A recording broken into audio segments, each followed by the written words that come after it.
Muy bien.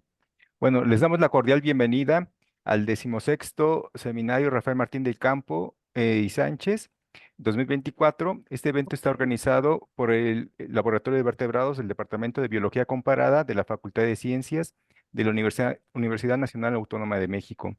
Dicho evento se celebra del 2 de abril al 24 de septiembre de 2024 y hoy tenemos un gran invitado, el doctor Cuauhtémoc Chávez, quien nos brindará la conferencia de métodos para el monitoreo del jaguar en México.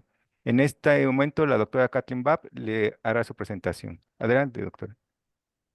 Buenas tardes. Gracias por asistir a este 16º seminario Rafael Martín del Campo. Les voy a presentar brevemente al doctor Cuauhtémoc Chávez, el cual realizó sus estudios de licenciatura en la Facultad de Ciencias, su especialización en estadística aplicada y tiene posgrado tanto en la Facultad de Ciencias, en Ecología y Ciencias Ambientales, como realizó su doctorado en la Universidad de Granada y en la Estación Biológica de Doñana, en España. Hoy en día es profesor investigador de la Universidad Autónoma Metropolitana, Unidad Lerma. Sus líneas de investigación están orientadas a aspectos de la ecología en general y la funcional, como de problemas de conservación de poblaciones y comunidades. Es experto en temas sobre carnívoros en peligro de extinción, sobre cuestiones del papel de las áreas naturales protegidas, entre otros aspectos. Ha trabajado por más de 20 años en el jaguar, en la selva maya, y en el 2001 puso el primer collar de GPS satelital a un jaguar en este proyecto, que es el que tiene hoy en día un mayor número de jaguares radiomarcados. Actualmente estudia en diversas partes del país las interacciones entre los carnívoros, presas y humanos por diferentes métodos, sobre todo aquellos que no son invasivos. Trabaja además aspectos de la ecología de murciélagos en las selvas secas del Pacífico y centro de México. Ha publicado más de 100 artículos y en revistas prestigiadas y en libros, así como ha formado a muy diversos estudiantes desde postdoctorados hasta de licenciaturas. Sus avances han facilitado la generación de productos importantes, como es la identificación de áreas prioritarias para la conservación del jaguar en México. Es fundador y vocal de investigación del Subcomité Consultivo Técnico Nacional para la Conservación y Manejo del Jaguar y otras especies de felinos.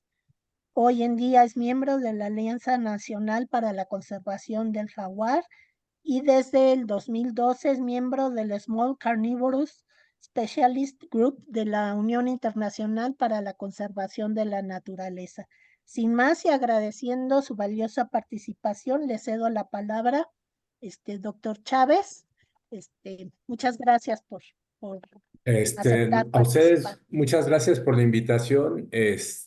Muchas gracias a la Facultad de Ciencias por este tipo de eventos y al laboratorio en el cual ustedes participan, porque esto también es parte de la universidad y es parte de cómo las universidades deben de divulgar el conocimiento, ¿no? La plática va en torno precisamente a cómo nosotros hemos utilizado los distintos métodos precisamente para el conocimiento de los vertebrados, sobre todo en este caso me voy a enfocar en el jaguar, pero muchos de estos métodos son empleados en otras especies, es decir, no solamente es de jaguar, sino en infinidad de especies en general. Y uno de los principales problemas que tenemos es precisamente cómo le podemos hacer o cómo podemos determinar eh, cuántos individuos o cuál es el tamaño de una población sobre todo de estas especies que son carismáticas, especies que además son crípticas en el sentido de que se observan poco y de que además tenemos pocos datos de estas especies, ¿no? Hay muy pocos o había muy pocos avistamientos de estas especies. Y la otra es cómo estas especies regulan también a las poblaciones de las presas y demás. Entonces, una es, tenemos primero en qué grupos son los felinos, y los felinos en realidad son 38 especies que se han identificado en el mundo, de los cuales 7 son grandes gatos, ¿no? Los grandes gatos son del género Panthera.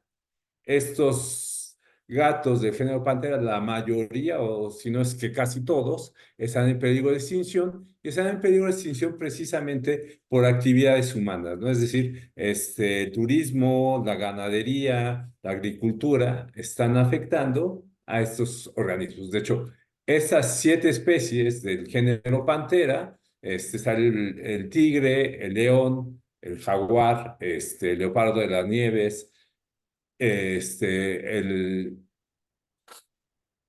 el leopardo, el leopardo, y digamos, usualmente estas especies comparten características más o menos comunes y problemas comunes entre sí, ¿no? Entonces, muchos de los métodos que se han utilizado para estas especies son precisamente, en general, comunes o se utilizan para esas especies. Una es, ¿por qué estudiar el jaguar? Aparte de ser una especie carismática e indicadora y paraguas, es decir, carismática es que nos atrae a nosotros, indicadora es que nos ayuda a saber cómo está la salud de los ecosistemas, y paraguas es esta especie que, digamos, que al proteger a esta especie, protegemos a otras especies, ¿no? El problema del jaguar, cuando empezamos este proyecto, ya hace unos 20 y tantos años, era que no había muchos estudios con el jaguar, ¿no? Entonces, era uno de los gatos menos conocidos en el mundo. De hecho, el jaguar, se encuentra dentro de la IUCN como especie casi amenazada, y no hay un acuerdo todavía, a nivel continental de cuántas especies, digo, cuántos individuos hay. En general, se dice que hay entre 64.000 a 173.000.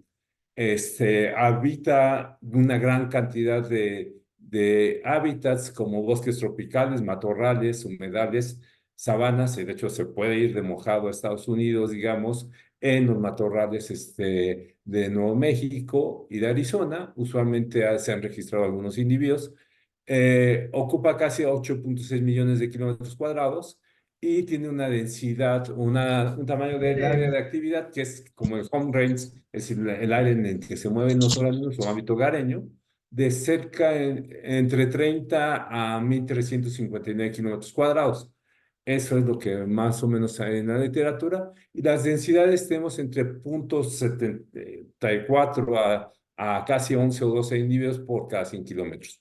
Es nocturno, aunque en algunos lugares ha cambiado sus patrones de actividad a ser diurno. Depende de la intensidad precisamente de la presión humana.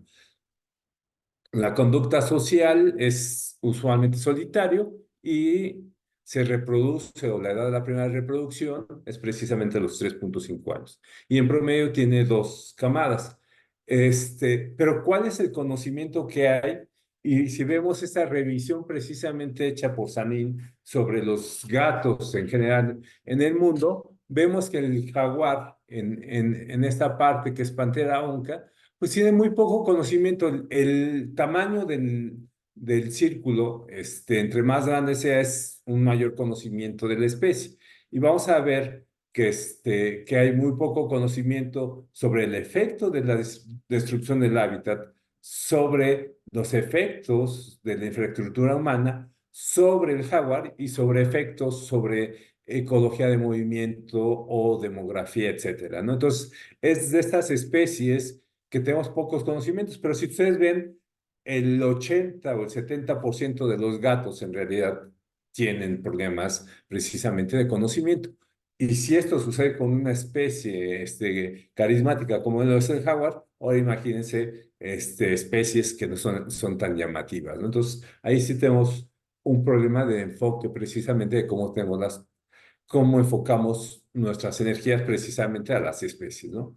Pero la otra es, ¿cuál es la interacción o cómo es que los humanos exactamente se relacionan con los jaguares? Y esta es una publicación que realizó un estudiante mía que es Yamel Rubio Rocha, en el cual analizamos precisamente por país cuántos artículos había sobre la interacción con los humanos y además con hábitos alimentarios. Y encontramos que solamente en Brasil y en México es donde se han realizado la mayor parte de estudios con el jaguar y muy pocos estudios en los otros países en los que se distribuye el jaguar.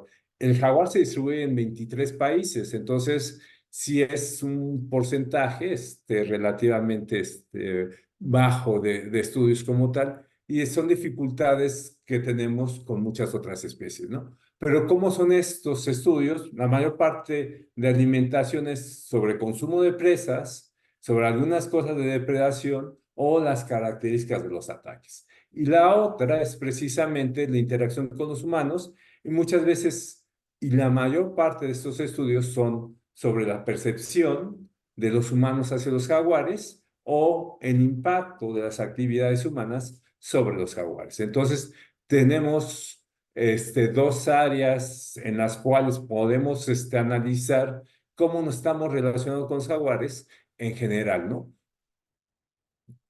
Pero ¿cuántos jaguares hay en el mundo? Hay estimaciones que hay entre 29.000 a 350.000 jaguares, digo, 29.350.000 jaguares en el continente americano, o esta estimación es en el 2015, hay ahorita unas actualizaciones de esta estimación, pero la otra es que el jaguar en México, por ejemplo, es una especie marginal, ¿no? Es decir, estamos en el límite de su distribución. La mayor cantidad de sus poblaciones se encuentran en el Amazonas. De hecho, la mayor cantidad de individuos, casi la mitad de los jaguares en el mundo, se encuentran en el Amazonas. Y hay 32 subpoblaciones, de las cuales 5 a 7 subpoblaciones se encuentran en México y muchas de estas probablemente están en serio peligro de desaparecer.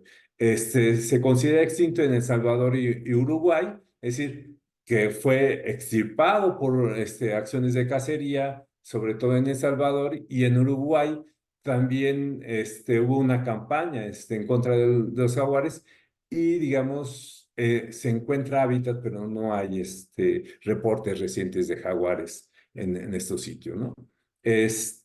La otra es precisamente cómo están las subpoblaciones y cómo se encuentran estas subpoblaciones.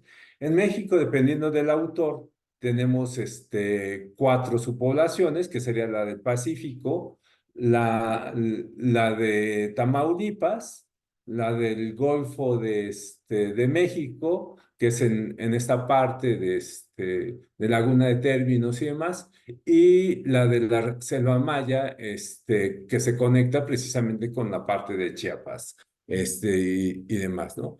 Y es precisamente cómo se encuentran estas subpoblaciones de jaguar y demás.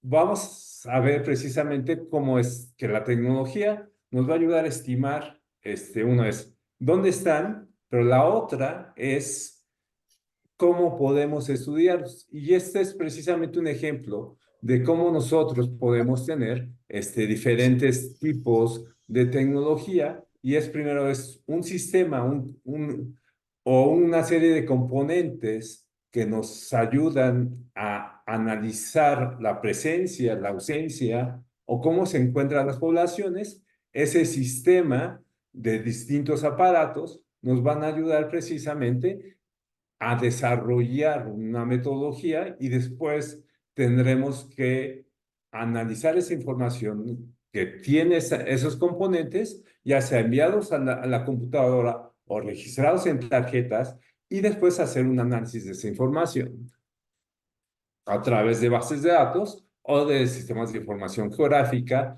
y además alguna serie de algoritmos y métodos que nos ayudan precisamente a ver cómo están estas especies. Actualmente se están haciendo algunas cosas ya de inteligencia artificial para el procesamiento de las imágenes, para identificar a los individuos y además para el análisis de los datos, ¿no? Entonces, esto nos va a aportar precisamente información acerca de cómo están. Entonces, existen una infinidad de métodos para tratar de hacer estimaciones, como las cámaras térmicas o termográficas. Estas cámaras termográficas tienen fácil unos 50 o 60 años para identificar precisamente rangos o temperaturas de calor y, digamos, uno podría identificar a las especies dependiendo precisamente de la emisión de calor y calibrando esto con la cantidad de calor emitida por la especie que nosotros estamos estudiando, ¿no? Ahora ya se pueden utilizar, de hecho, drones con estas cámaras termográficas, claro, valen bastante dinero y, digamos, ese es el principal problema que tenemos con el uso de esta tecnología. Es decir, tenemos una tecnología que es muy cara y que es muy difícil de acceder como tal. Tenemos otra tecnología que yo creo que también les van a hablar en estas pláticas que tienen o a las que van a asistir, que precisamente son los audiomods. Los audiomods es una tecnología relativamente barata, cuestan 120 o $125 cada uno de estos aparatos y lo que hacen es registrar los sonidos, es decir, las vocalizaciones o los llamados o todos los sonidos ambientales se pueden registrar ahí, se almacenan en una tarjeta y ya uno puede identificar precisamente los patrones con estos audio mods. Entonces, existen algunas otras tecnologías como registrar la presencia de de especies de aves, por ejemplo, con cámaras de paso o con cámaras en las cuales estamos evaluando eso. Existen otras tecnologías como las PTAG, es decir, marcas electrónicas que nos ayudan precisamente a verificar los recorridos o saber los recorridos de los animales en tiempo real en determinado momento. Usualmente se utilizan para animales como especies marinas y demás. En los jaguares no los hemos utilizado porque tenemos el problema de la selva, que evita precisamente el paso de muchas señales y demás. El G, por ejemplo, es radiotelemetría convencional con VHF, que es un radio que emite una señal a una cierta longitud de onda, y tenemos un receptor que es el que recibe esa señal. Para todo esto, o para estos últimos que tenemos, ejemplos, tenemos que capturar al animal para poderlos monitorear, ¿no? Entonces, eso implica ciertas condiciones o ciertas características que necesitamos empezar a definir, ¿no? Y les digo que ahora también se ha tratado de hacer seguimiento con VHF con vehículos no tripulados, es decir, los drones, ¿no?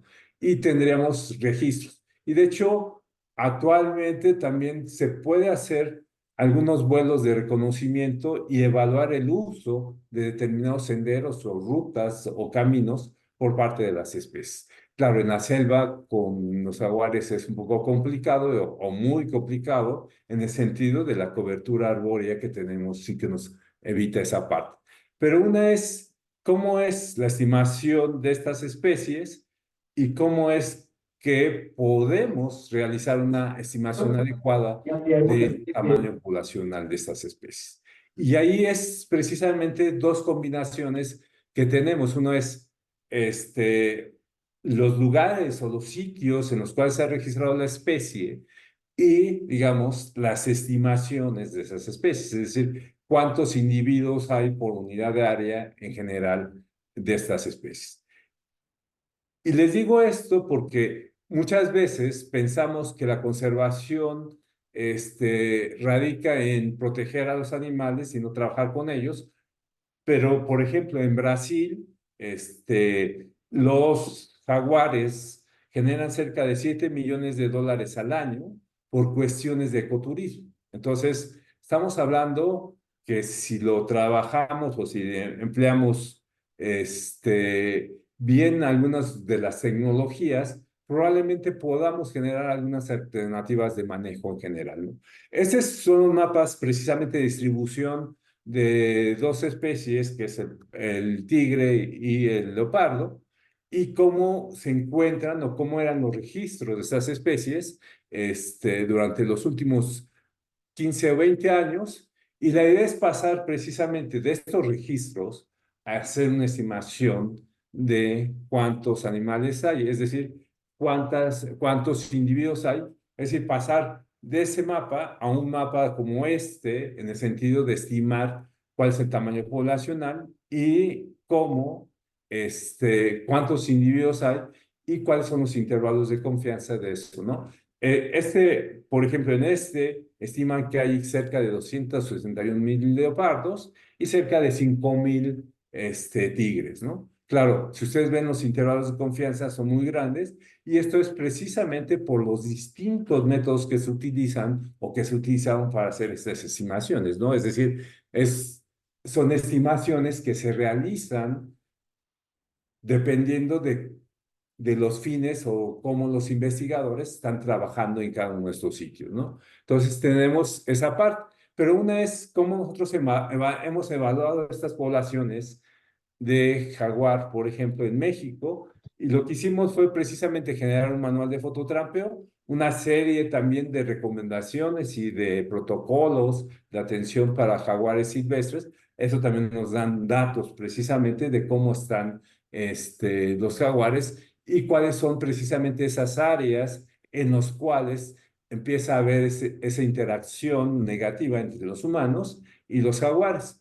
Este jaguar que ven aquí con un collar verde es un collar de GPS satelital. Este no era de 2 vías, este fue de hecho uno de los primeros que pusimos y almacenaban información en una tarjeta, el collar, y digamos, teníamos que recuperar el collar para bajar esa información y saber por dónde estuvo moviendo el jaguar, ¿no? Entonces, esa es una de las formas, usualmente.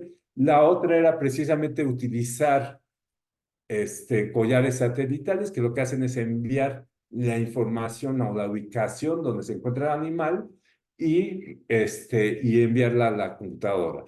Esa tecnología igual tiene 60 años o más. El problema mucho de la tecnología satelital era precisamente en la topografía, saber las diferencias en altitud o que hay entre los distintos individuos, ¿no? Es decir, podría estar en el cerro o podría estar abajo, sobre todo si hay pendientes muy pronunciadas, ¿no? Y ese es uno de los graves problemas que había con esa tecnología. El otro problema es identificar a los individuos, es decir, saber cómo se encuentran estos individuos y cómo los podemos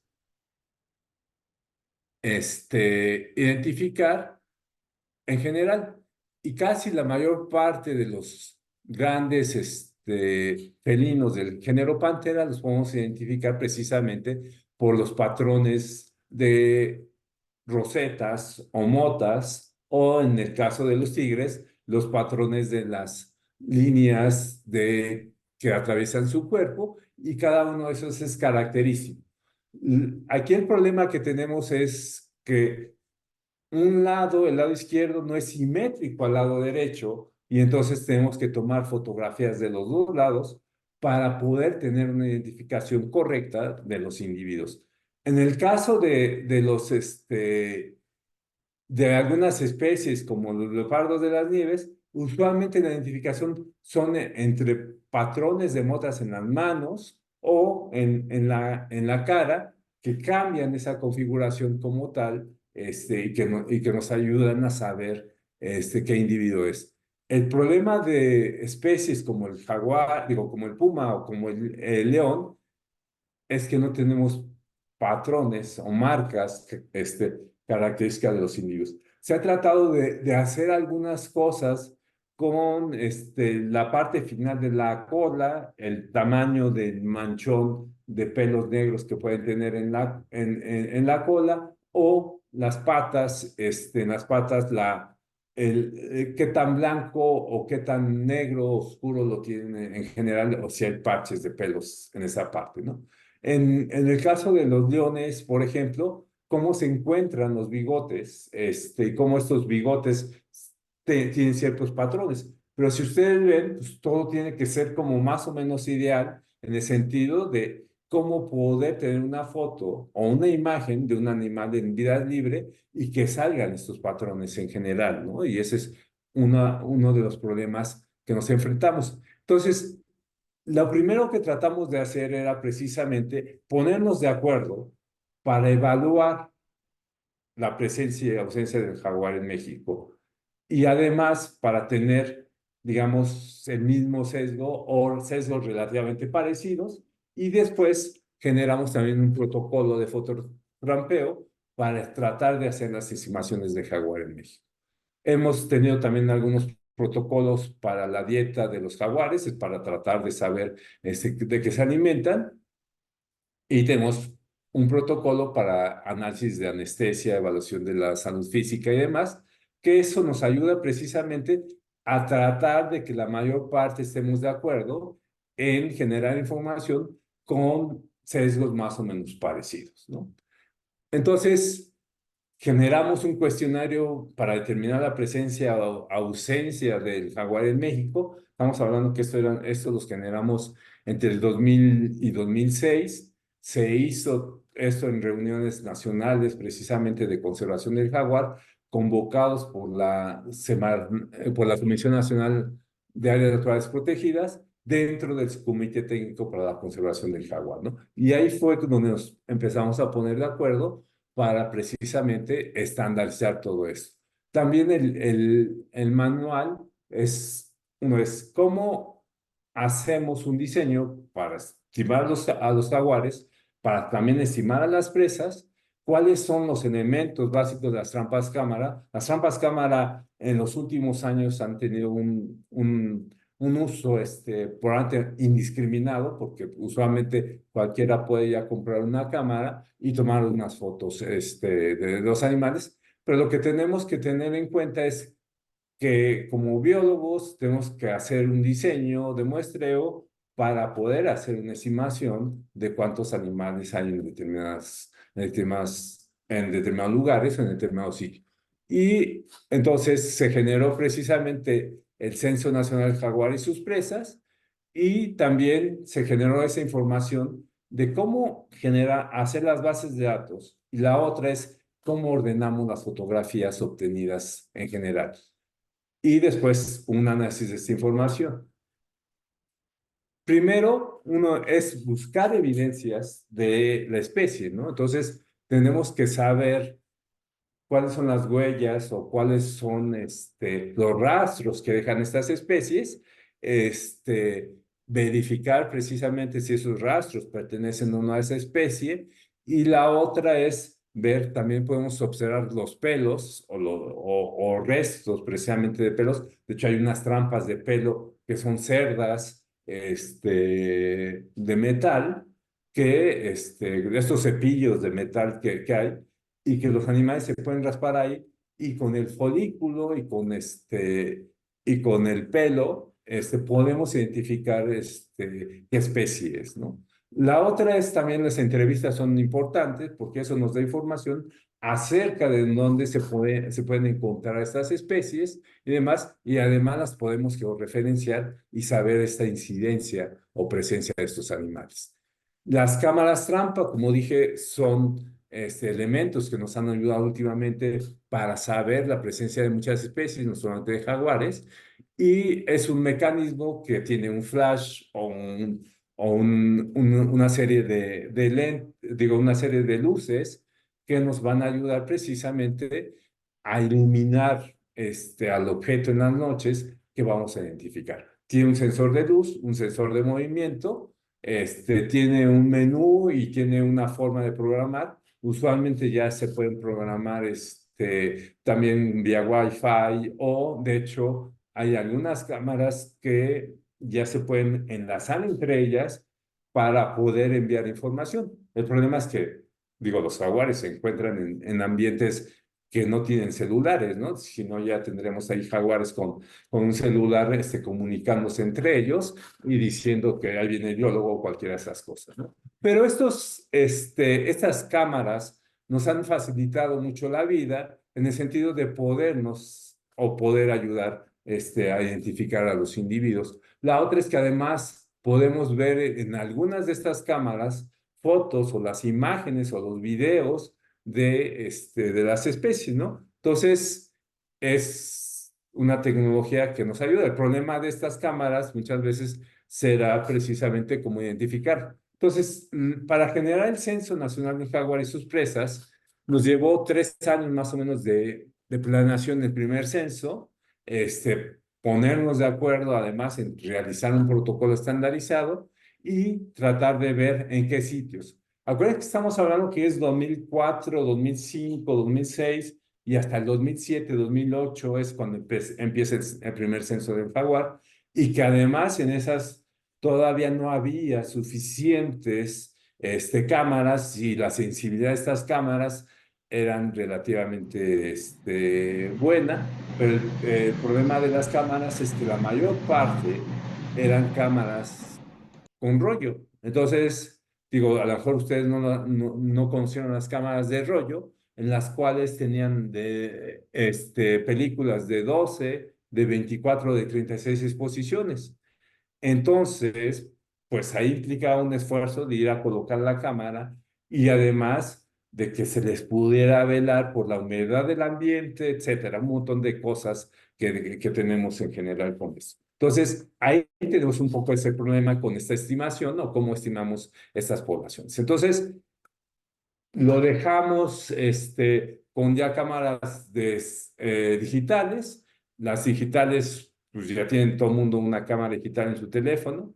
Actualmente hay cámaras que son 4K, que tienen comunicación directa con el celular o por medio de Wi-Fi. Y además tienen video, digo, sí, cámaras de 40, 50 megapíxeles, ¿no? Entonces ya tienen ahí la cuestión es en almacenamiento y además ya está ahí cámaras solares, ¿no? Y el número de fotografías que se obtienen precisamente de fototrampeo nos puede ayudar a estimar cuántos animales hay por un modelo de regresión relativamente simple en general, ¿no? Pero también podemos ver, estos son los jaguares que se fotografiaron en el primer censo nacional de conservación del jaguar. Se muestraron cerca de 60 o 80 áreas y estas, digo, 60 o 80 kilómetros cuadrados. En ese entonces no sabíamos mucho de cómo se mueven, cuántos se mueve un jaguar, etcétera. Pero vean, todas estas fotos son del Edén, que es en el norte de la península de Yucatán, en Quintana Roo. Este también es en Yucatán, en el norte, y este es del ejido 20 de noviembre en Campeche como tal, ¿no? Y con los patrones de las motas podemos diferenciar a los individuos y demás. Entonces, hay una ventaja de la técnica que es no invasiva, es útil para muchas especies que son crípticas y con esto podemos cubrir grandes áreas si hay caminos y si no, pues también se hacen y digamos uno camina algunos cuantos kilómetros como tal, ¿no? Y la otra es el alto costo del equipo inicial, pero el problema de esto es que usualmente pueden robarse el equipo o se puede dañar el equipo como tal, ¿no? Y la otra es también eso, es decir, podemos tener imágenes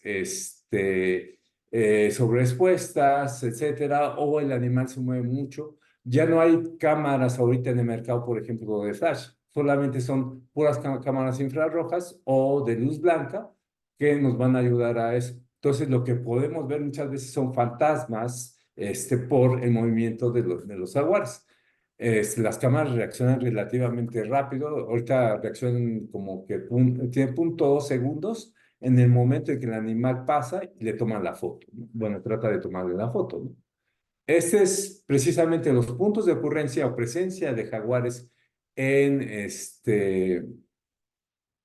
en América.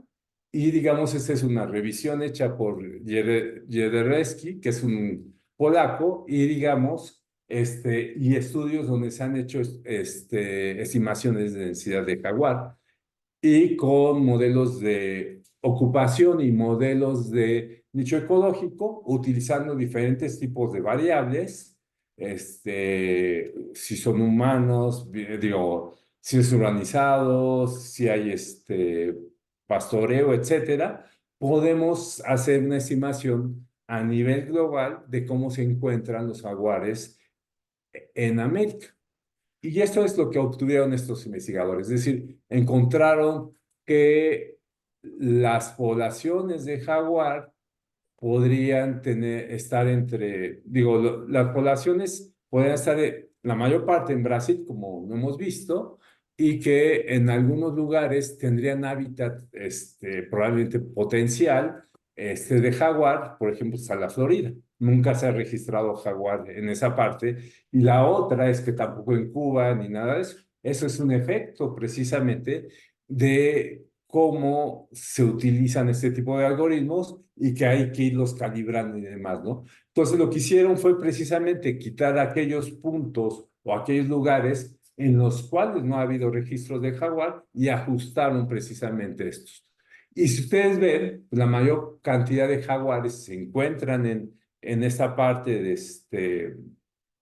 de América, en el Amazonas, y los jaguares de México son marginales y con densidades relativamente bajas, de menos de un individuo en el Pacífico Norte, es decir, de Nayarit hasta Sinaloa, Sonora, y las más altas poblaciones probablemente se encuentran en la península de Yucatán.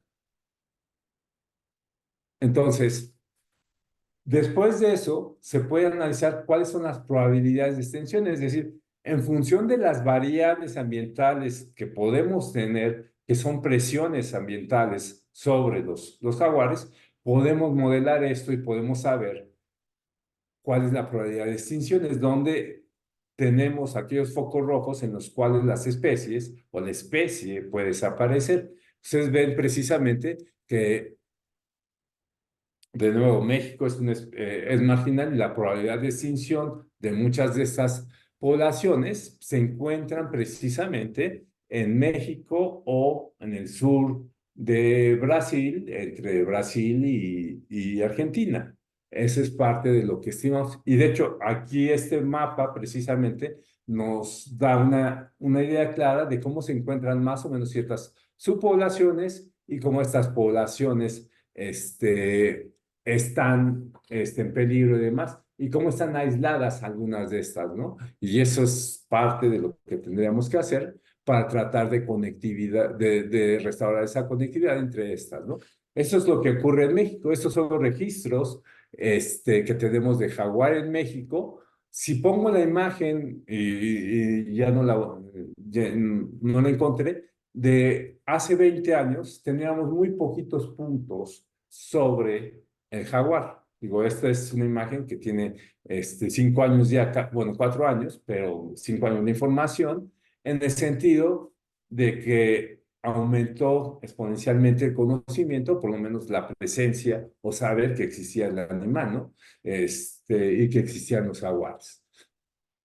¿Cuántos jaguares hay en México? La estimación del primer censo dio 4.000 jaguares, la mayor parte de la península de Yucatán, 1.850 individuos. Después seguiría el Pacífico Sur con 666 y digamos la mayor cantidad de individuos también se encuentran aislados en las sierras de Tamaulipas, Nuevo León y parte de Coahuila, ¿no? Pero y tenemos algunos registros ocasionales en algunos otros estados como tal, ¿no? Pero cómo se encuentran a nivel nacional, digamos, en cada uno de los países. Y esta es una estimación precisamente de Jerdesky con estos modelos. Y resulta que en Uruguay también podría haber jaguares, pero podría haber porque está el hábitat, pero no ha habido registros en los últimos 100 años de jaguares, y la conectividad también se ha perdido mucho en esa parte, ¿no? La otra es El Salvador, que de hecho en El Salvador recién, bueno, tenían estirpado precisamente al puma, tiene 4 o 5 años que volvieron a tener registros de puma, y muy probablemente a lo largo del tiempo, si el hábitat y el ambiente se conserva y además existe cierto grado de protección, probablemente puedan llegar algunos individuos migrantes precisamente a El Salvador. Uruguay es un poquito más difícil, pero porque también las conexiones están un poco perdidas. ¿Cuántos jaguares hay en México según este autor? Estamos hablando entre 6.400 a 11.000 y los 8.556.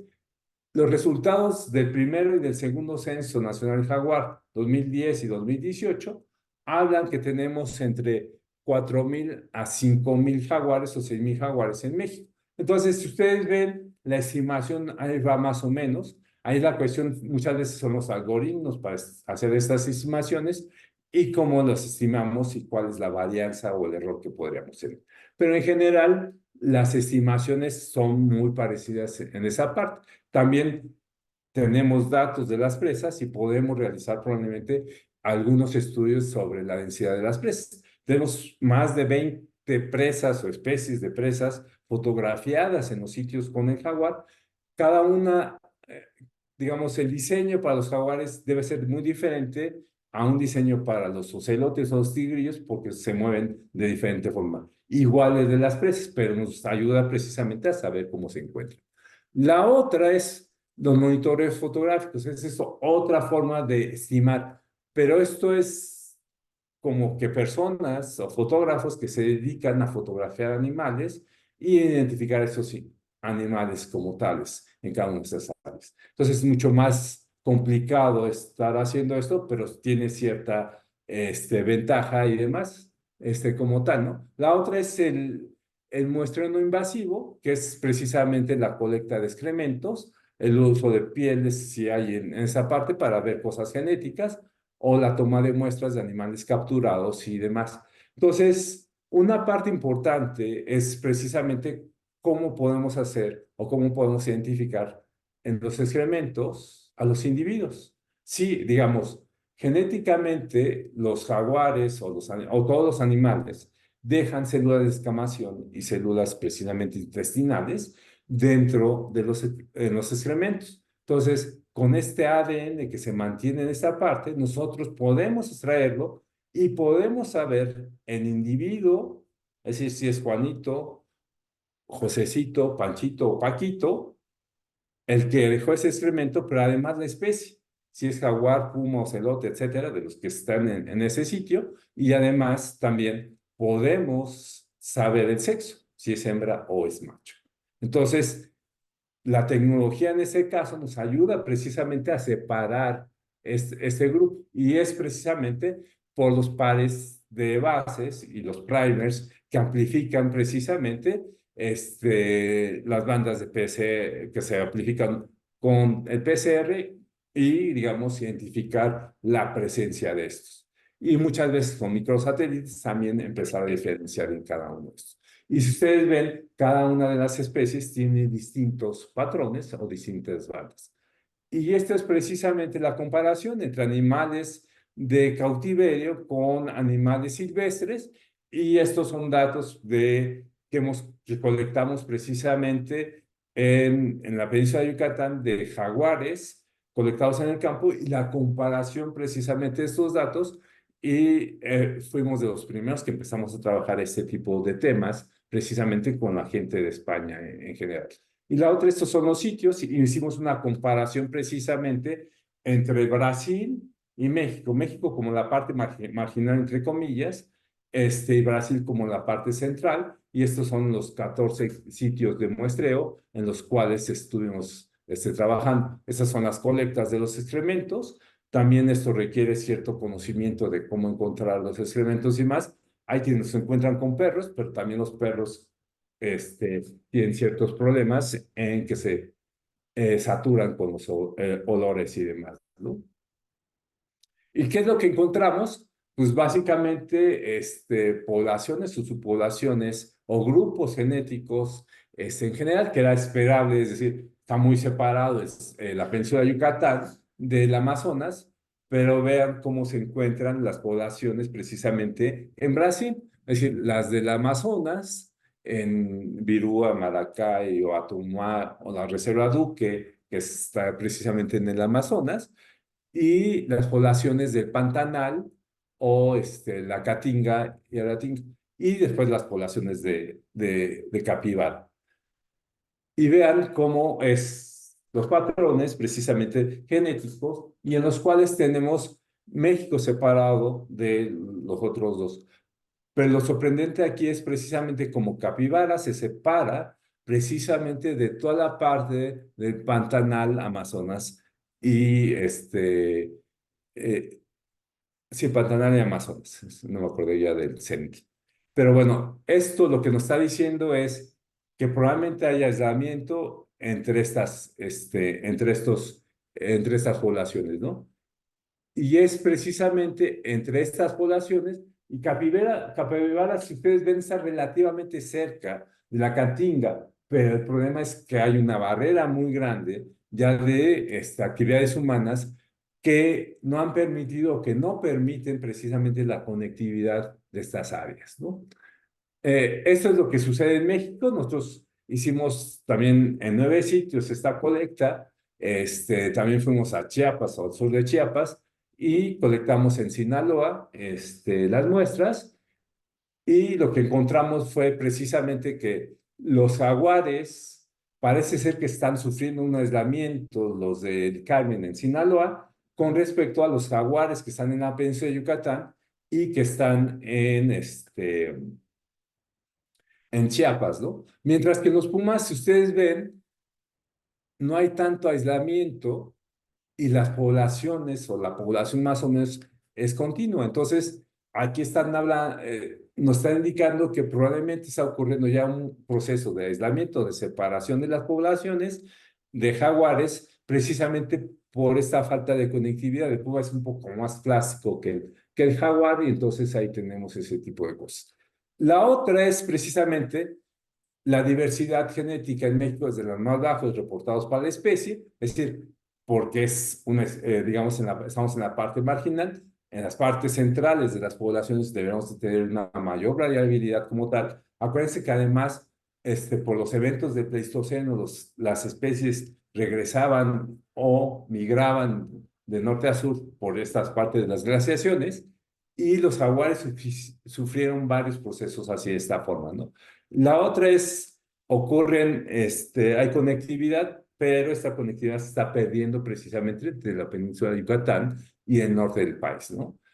Esta descontinuidad genética que les estoy hablando y, digamos, los paisajes antropogénicos, las poblaciones orientales, es esta parte de Veracruz, Tabasco, no hay ya mucho flujo y entonces están empezando a quedar aisladas esas poblaciones como tales, ¿no? Aunque no hay una señal de depresión endogámica, esto no indica que tengamos que hacer acciones de conservación. Y la idea es precisamente tener estas acciones de conservación para tratar de conectar o tener conectores entre las áreas. Les hablaré un poquito sobre el uso de collares de GPS satelitales. El primero es un collar de VHF, en esta parte. Después tenemos este de GPS que les dije que es solamente almacenar la información y tenemos los collares de GPS de 2 vías que ya lo que hacen es almacenar parte de esa información, enviarla al satélite y uno ya la recibe precisamente en la computadora. Entonces uno ya no tendría que hacer el monitoreo que se hacía en esta parte. Esto es precisamente parte de lo que estuvimos trabajando con los collares de GPS en Caobas, que es un ambiente manejado, y en Calakmul, y digamos cómo estaba el hábitat disponible, como tal. En los primeros 3 años trabajamos como VHF, entonces poníamos unas antenas, esas antenas medían 25, 30 metros, y ahí tenían una antena para el seguimiento con un compás para escuchar precisamente el sistema nulo, en donde no se escuchaba el sonido, era donde registramos a la especie, ¿no? Estos sistemas ya casi no se utilizan mucho para especies, digamos, que se puedan seguir relativamente cerca. Y en este sistema se utilizó también en Chamela, en Jalisco, ¿no? Con los collares de GPS tuvimos 3.600 lecturas, capturamos 10 jaguares y, digamos, el problema de esto es la selva, ¿no? El 22% de las localizaciones programadas para cada collar es lo que obtuvimos. Entonces, también hay que programar los collares previendo ese tipo de cosas y dependiendo de qué es lo que queremos saber de los jaguares. Las áreas de actividad, por ejemplo, es lo que se mueven los jaguares. Las hembras en promedio se mueven mucho menos que los machos. Las hembras se mueven cerca de 150 a 200 kilómetros cuadrados, un poquito más. Y los machos entre 600 a 700 kilómetros cuadrados en general, ¿no? Y si ustedes ven, casi en 3 meses, en una temporada, recorren toda esa área que tienen para moverse. Este es precisamente los polígonos en los cuales se mueven los jaguares y los pumas, digo, los jaguares, y cómo se mueven cada uno de estos en cada uno de estos. Es Calakmul, y cómo se mueven en Calakmul un macho o cómo se movían. Aquí nos faltaba una hembra que es rica, que anda por acá, pero digamos, vean que hay un amplio traslado, pero también esto es en función precisamente de las presas y nosotros reportamos de las grandes áreas precisamente de los jaguares. Entonces, mucha de la información que había antes era seguimiento vía VHF y ese seguimiento está limitado precisamente a la capacidad de moverse para localizar a los animales. Mientras que esto, uno le pone el collar de GPS y el animal es el que va mandando la ubicación donde está. Entonces, es muy diferente a estar haciendo vuelos de avioneta para tratar de localizar al animal. Si es que anda por ahí, entonces era mucho más complicado y el dinero que se gasta uno en cuestiones de volar en avioneta es mucho más fácil invertirlo precisamente en este seguimiento de GPS, ¿no? Ya como una parte final es que las trampas cámara nos ayudan precisamente con conocimiento previo y evaluaciones o saber qué es lo que ponemos. Pero necesitamos tener cierto conocimiento para poner las cámaras, dónde ubicarlas, etc. Las cámaras son relativamente baratas a comparación de otros sistemas y, digamos, son fáciles de implementar en general. Los errores, pues muchas veces serán en esta parte de cómo ponemos la cámara y hay que estarla revisando, etcétera, y cuidando que no crezca la vegetación que nos pueda activar la cámara y demás. La confiabilidad, pues dependerá precisamente si podemos poner un sistema doble de cámaras para poder fotografiar a los dos lados y con eso identificar a los individuos, ¿no? Los muestreos fotográficos directos son buenos, pero el problema es que solamente es una persona, va siguiendo al animal, lo va a tratar de fotografiar y lo va a identificar, pero es complicado. Si es confiable, sí, en este caso, pero los muestreos genéticos han demostrado que nos ayudan a estimar densidades, que sí requiere un conocimiento para extracción, tener los primers adecuados, tener el laboratorio para hacer esto, pero en costo probablemente va más o menos con lo de las cámaras. Yo diría que es un poquito más caro, pero nos da otro tipo de información además, es decir, los hábitos alimentarios de los jaguares, y nos ayuda a hacer precisamente estimaciones de qué es lo que están consumiendo, ¿no? Hay sesgos, sí, usualmente si es puro pelo el excremento, pues va a ser mucho más difícil de saber qué especie es a comparación de materia fecal sólida. El problema es que si tenemos materia fecal sólida, pues no vamos a tener muchos elementos para identificar qué presas consumir, ¿no? Y es altamente confiable este muestreo genético. Usualmente, pues, digamos, es como preguntarle cómo se llaman a los jaguares. La otra es la captura. Requiere conocimientos de por dónde van a pasar los animales, otro tipo de cosas. Es muy caro el capturar a los animales y además, pues vamos a tener un poco menos de errores, sí, pero en determinado momento los animales saben precisamente que los vas a capturar y entonces caminan mucho. como tal, y es muy difícil capturarlos después de 5 o 6 años en un solo sitio. Pero para la identificación individual es excelente, porque ahí sí tenemos ahora sí que los pelos del jaguar en la mano para estimar cuántos individuos hay como tal, ¿no? Y digamos, eso sería todo, de la plática. Terminé a tiempo. La última diapositiva era precisamente cómo utilizar los mecanismos, es decir, son diferentes tipos de sensores, cómo los medimos, a qué escala los vamos a medir, si van a ser en la vía terrestre o si son censos aéreos o si vamos a hacer procesamiento de imágenes, utilizar PITAG o utilizar marcas de los animales. Se pueden utilizar sensores precisamente como seguimientos, como triangulación, que es esta parte de radiofrecuencias o VHF, o con satélites, estos collares satelitales y digamos, o collares de GPS y digamos, monitorear esta parte. Y la otra es un procesamiento posterior. Ahora con las cámaras se están haciendo, de hecho hay ya varias plataformas para procesar más de 5,000 o 10,000 imágenes que tenemos precisamente del fototrampeo. Ahora el censo está ocupando, en este tercer censo que le estoy diciendo, estamos ocupando 40 cámaras, 30 básicas y un área casi de 200 kilómetros cuadrados, a comparación de los 81 kilómetros que utilizábamos como tal en el inicio, y la otra es el tiempo.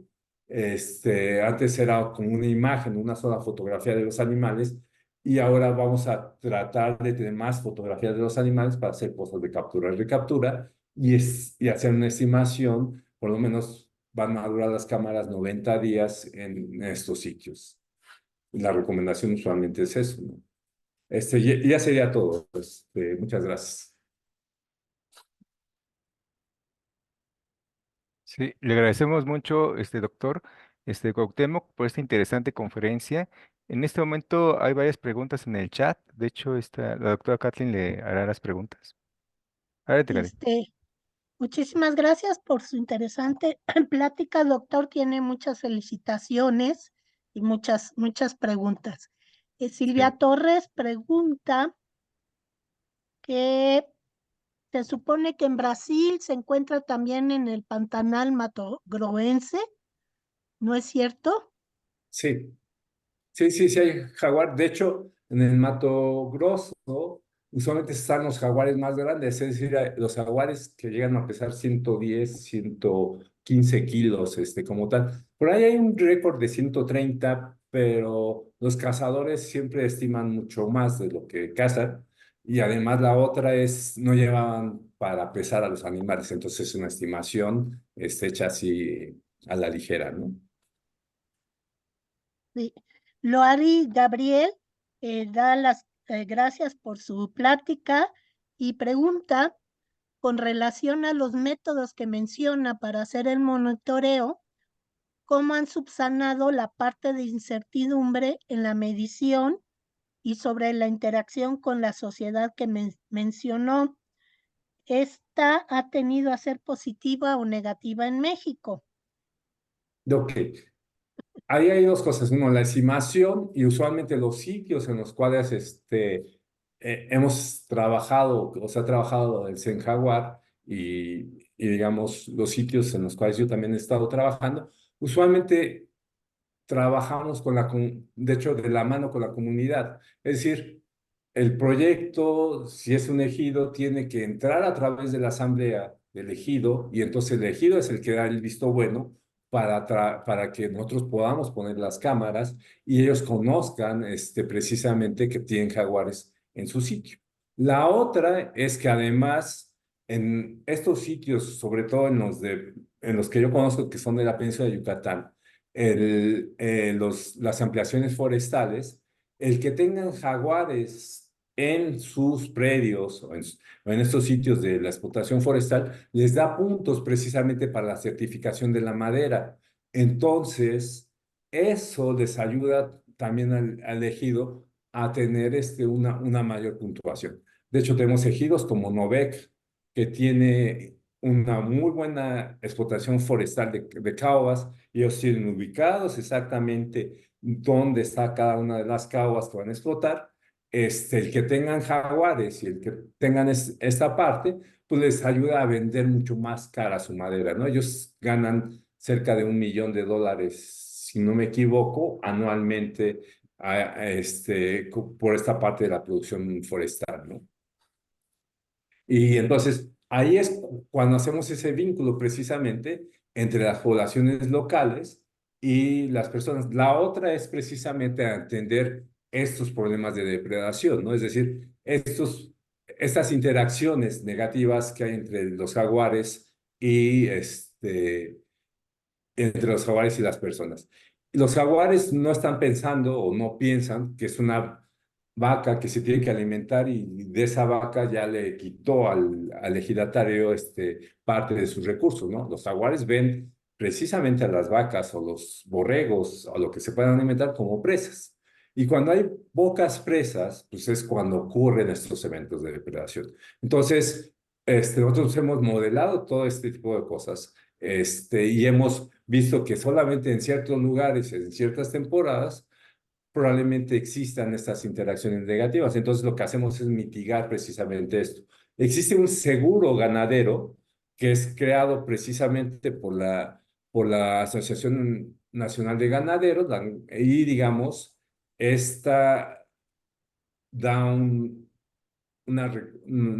compensación del animal muerto por un depredador y digamos, claro, un poquito más bajo del precio del mercado, pero con eso recuperan parte de su inversión. Esto. Y entonces existen en todo México ya personas certificadas para verificar si fue un depredador y qué tipo de depredador fue el que consumió esa vaca, etcétera, ¿no? Y la idea es precisamente tratar de generar precisamente estos vínculos entre los pobladores locales y además nosotros estuvimos monitoreando, por ejemplo, un sitio 2 o 3 años en los cuales si hubo evento de depredación se pagaba esa depredación y en determinado momento se mitigaba esa parte. Y existe un protocolo para eso. Y además, digamos, lo último que tenemos que hacer es mover al animal a otro sitio, que además, pues empezamos, si no conocemos cómo está el otro sitio, pues causamos algunos problemas entre los jaguares. Entonces, la idea es precisamente tratar de mitigar ese tipo de cosas. Ok, gracias. María Fernanda Martínez pregunta si alguno de los jaguares que monitorearon en el 2008, si siguen siendo monitoreados en la actualidad. Esa es una buena pregunta. Yo creo que no. Ahorita, por lo menos en el 2008 al 2016, 17, que fueron como tal, ya han cambiado mucho de los jaguares. De hecho, los jaguares no se mantienen estables en un solo sitio.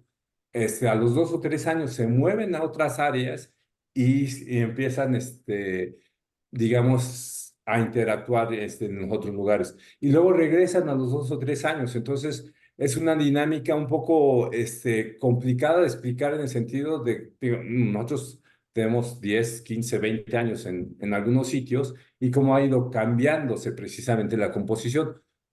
Lo que sí tenemos es jaguares de un sitio del norte de la península de Yucatán registrados en el otro, es decir, los jaguares que se registraron en el Edén y los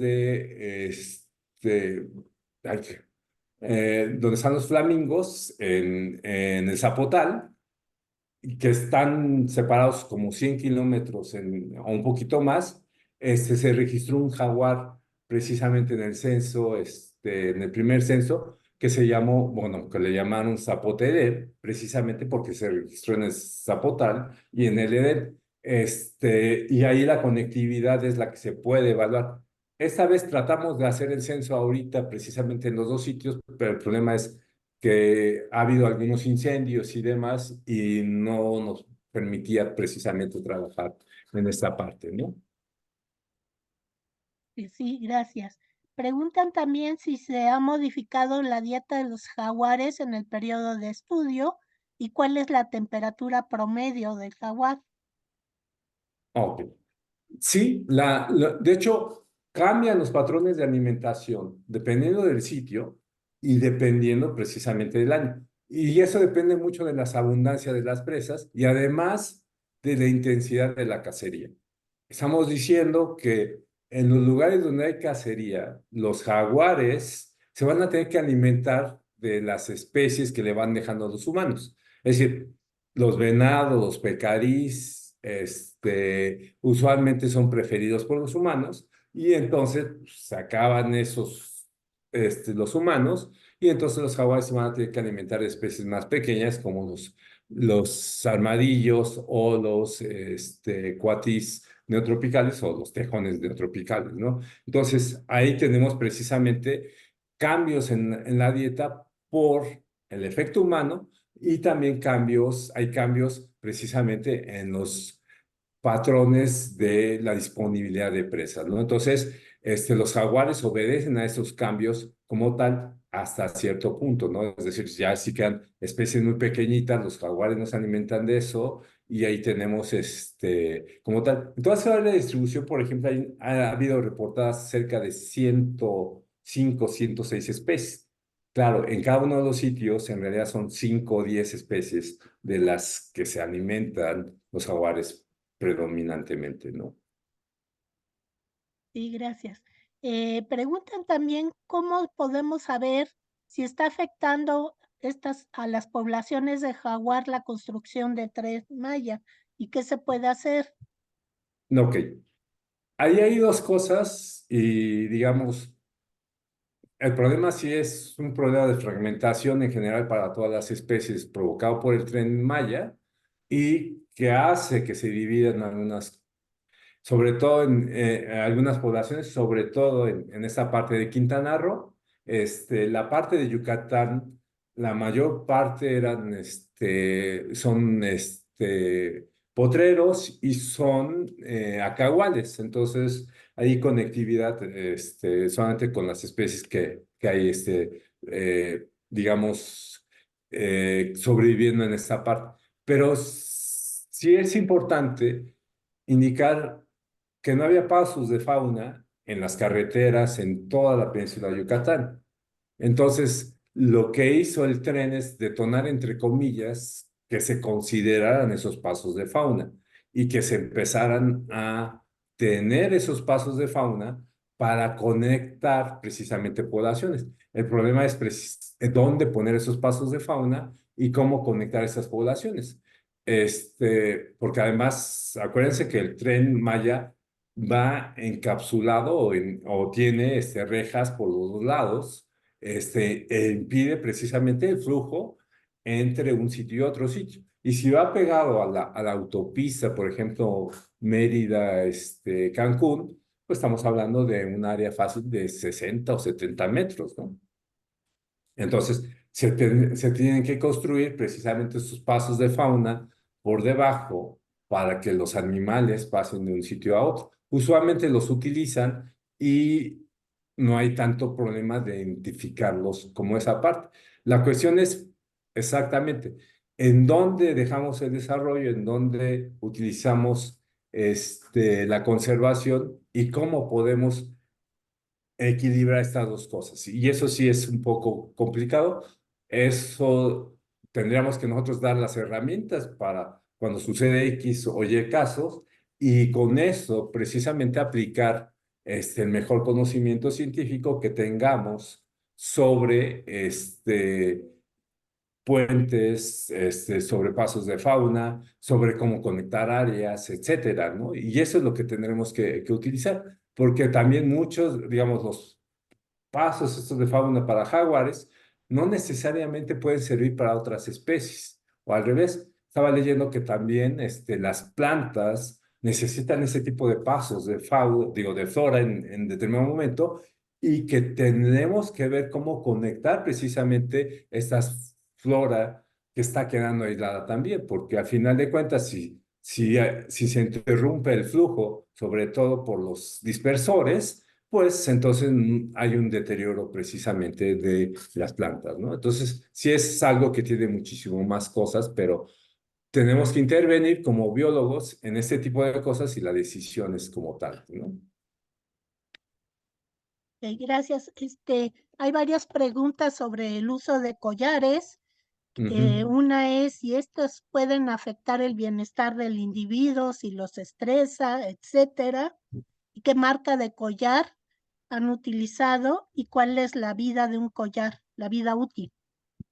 Ok. A ver, los collares, por regla, tienen que pesar menos del 10% del peso corporal de un animal. Y eso lo vemos precisamente con nuestra ropa, ¿no? Es decir, nuestra ropa debe pesar para que nos sintamos a gusto, pues más o menos eso, un poquito menos.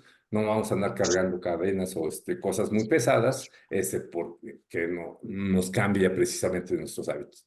El collar, lo más pesado del collar es la batería.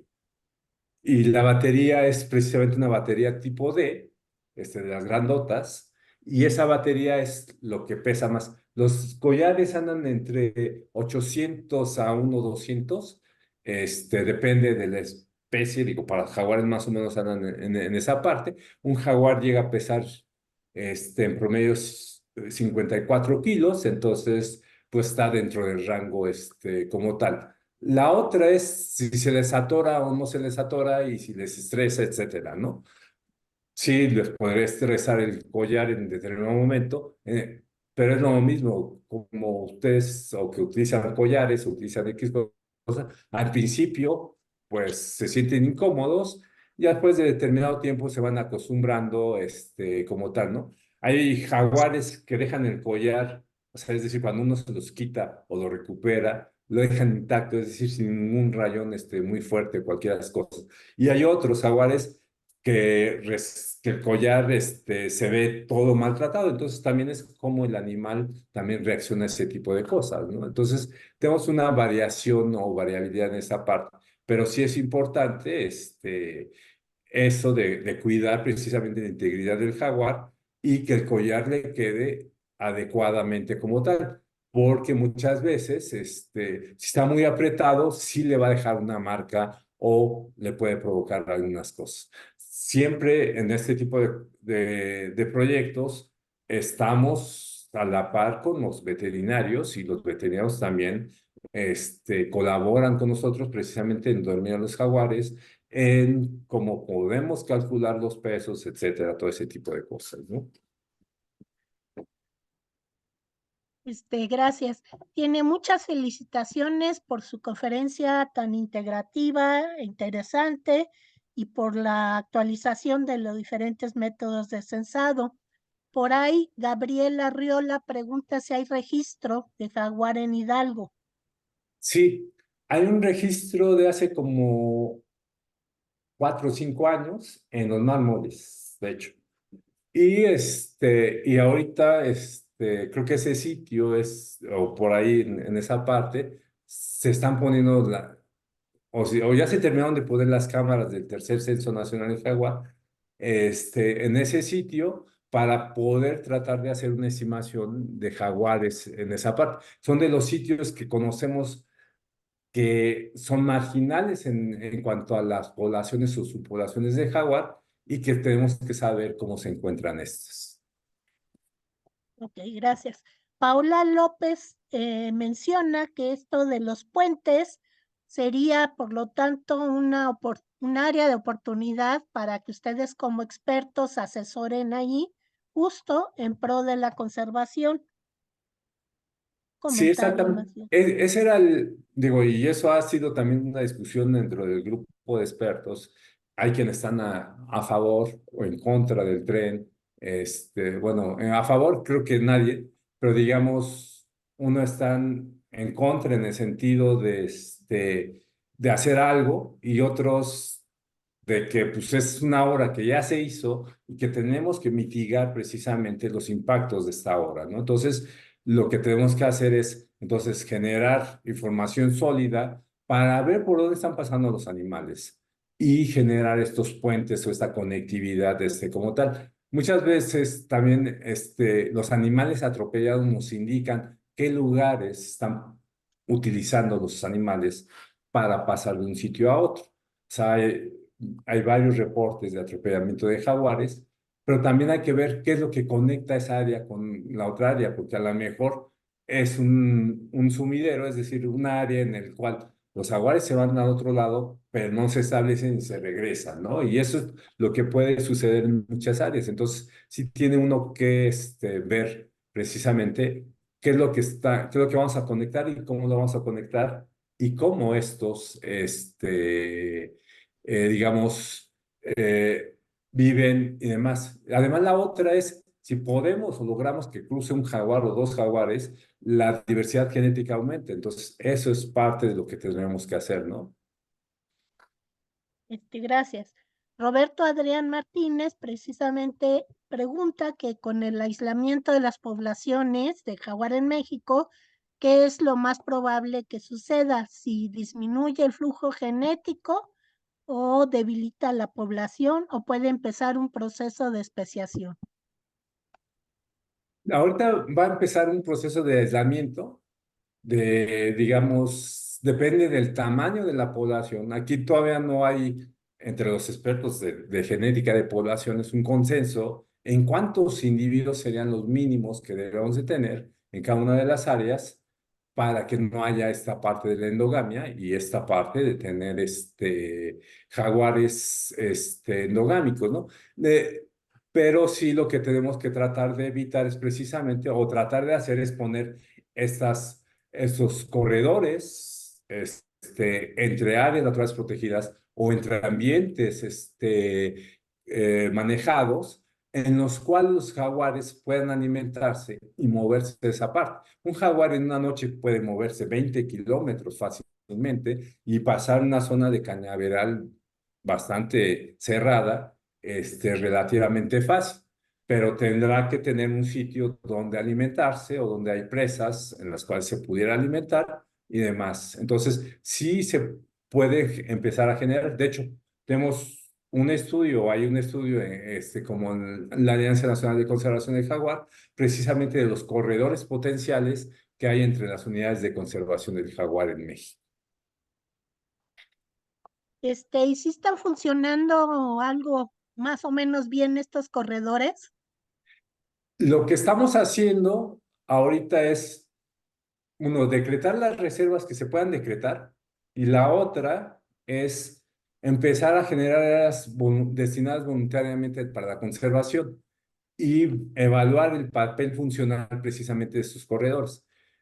Los corredores están definidos por la propia, digamos, en este caso, las áreas voluntarias están definidos por la propia comunidad. La comunidad es la que dice, bueno, pues yo voy a conservar 1,000 hectáreas, 2,000 hectáreas o 3,000 hectáreas.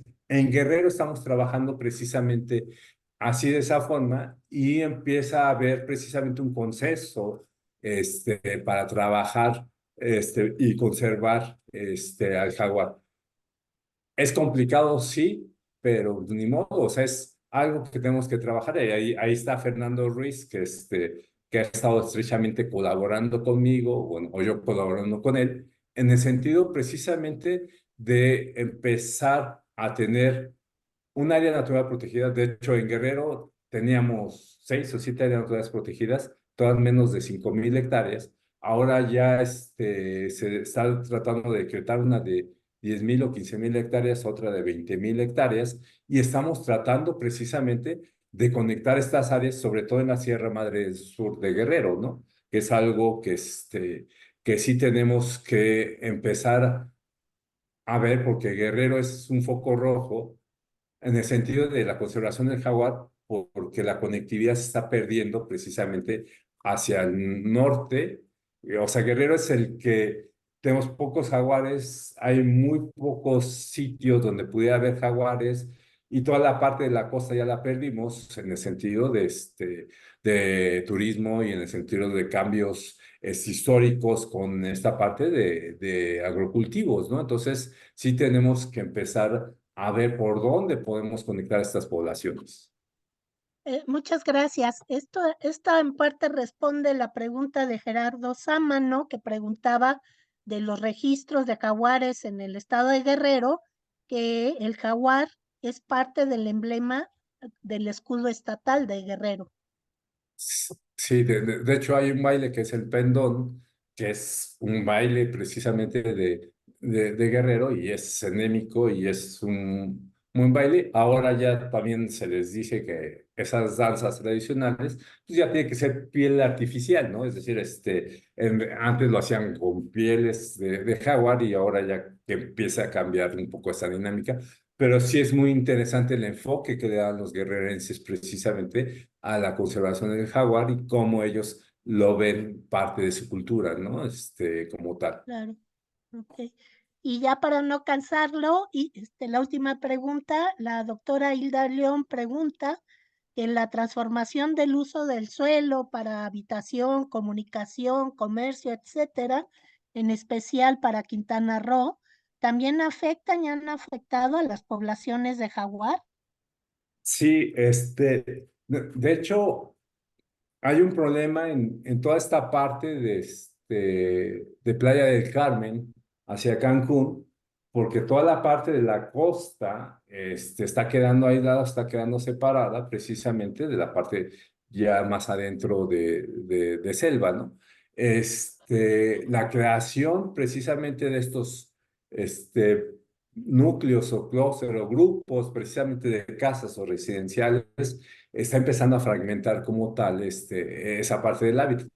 Y también está provocando que haya interacciones negativas con las personas, en el sentido de que los jaguares pues, se están alimentando de los perros, ¿no? O de los animales domésticos, porque pues, los ven ahí como presa o los ven caminando y digamos, pues, no diferencian entre un perro y otro animal. Entonces, bueno, sí los pueden diferenciar, pero digamos, es parte de como una presa adicional que tienen como tal. Entonces, sí hay un efecto, ese efecto lo que tratamos de hacer es mitigarlo. Digamos, hay un comité técnico en Quintana Roo que está trabajando a la par precisamente de la Secretaría de Medio Ambiente para precisamente tratar de mitigar ese tipo de impactos. Hay una persona de la Alianza, de la Alianza para la Conservación del Jaguar que se dedica precisamente a la conservación o a tratar de atender todos los casos de depredación o los casos que se ven jaguares en las casas de habitación para tratar de mitigar ese impacto, ¿no? Entonces, sí hay gente trabajando en el área, en esa parte, y digamos, ya hay una como brigada para atender ese tipo de casos, ¿sale? Muchas gracias, doctor. Ahí en la pantalla aparece cómo pueden comunicarse con el doctor si tienen interés. Y en verdad le agradecemos muchísimo su plática tan actualizada y tan interesante que tiene que ver precisamente con la conservación de nuestros grandes mamíferos, ¿no? Muchísimas gracias de nuevo. No, muchas gracias a ustedes por su invitación y por su paciencia, porque sí, ya nos aventamos un cachito más de tiempo. Sí, no, ¿Sale? estuvo súper interesante su conferencia, doctor. Muchas gracias. De hecho, le mandan saludos desde Tlaxcala, Campeche, de Argentina. Bueno, se conectaron también de la Ciudad de México. Y bueno, y siguen los saludos y las felicitaciones ahí en el chat. De hecho, también bueno, les queremos mencionar que, bueno, la siguiente conferencia, se realizará el martes 28 de mayo y tenemos de invitado al doctor José Roberto Sosa del CIDIR Oaxaca y él va a dar la charla sobre contribuciones de la bioacústica a la ornitología en México. Le agradecemos mucho su asistencia, doctor. Por correo le mandaré su constancia de participación y en verdad que estuvo muy, muy interesante en esta actualización sobre el jaguar y la conservación del jaguar en México. Al contrario, muchas gracias por la invitación y que tengan Ujú. buena tarde. Sí, muchas Muchísimas gracias, doctor. gracias. Gracias. Sí, y gracias a todas y todos por acompañarnos en la conferencia.